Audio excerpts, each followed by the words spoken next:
Morning! At today, mag-unbox ako nung pinurchase ko na Wifi Vendo. Sa dami ng mga nag-o-offer ng Wifi Vendo sa online, sa Facebook ko lang siya nakita. Ang dami kong pinagtanungan. Siyempre, kailangan magbasa-basa ka ng mga reviews. So, ayun. Ang una kong tinatanong is kung nag-i-issue sila ng OR. May mga gumagawa kasi ng mga Wifi Vendo na parang mga family business lang, tapos wala silang OR.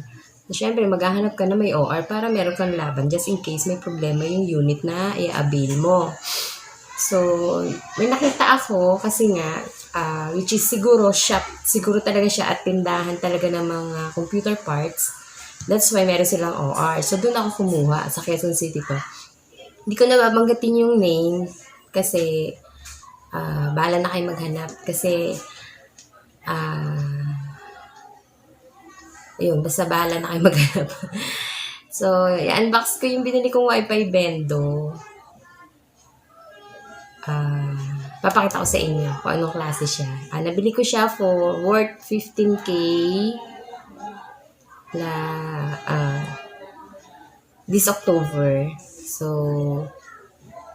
papakita ko sa inyo kung ano itsura niya.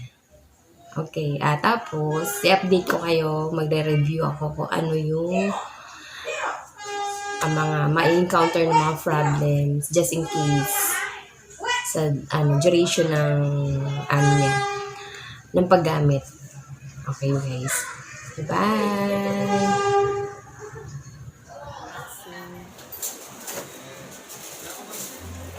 Ito yung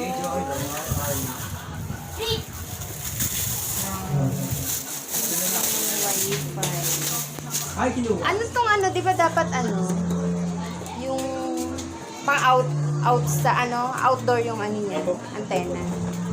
Okay. Ano ba ito, kompas? Teka, kuha ako ng... Doon na siya. Naka-built-in. So, parang ito yung pinaka-antena. Okay. So, ito yung naman niya.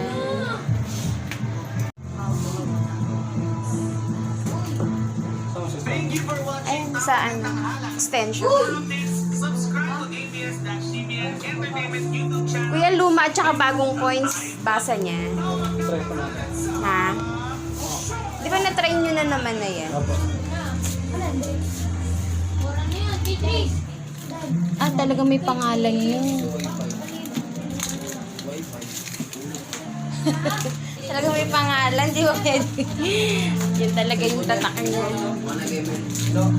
Wala kang masaksakan? Inquire kaya sila OR. Kaya okay, makipag-transaction sa kanila kasi may OR. Unlike sa iba, wala. So, ayun na, pinakita ko na yung unboxing ko. After 3 months, i-update ko kayo kung ano ang nangyari sa nabili ko na Wifi Vendo. Kung mabilis ba ang ROI, wala ba masyadong problema, update ko kayo guys ha. Bye! Hope you enjoy my video. Thanks!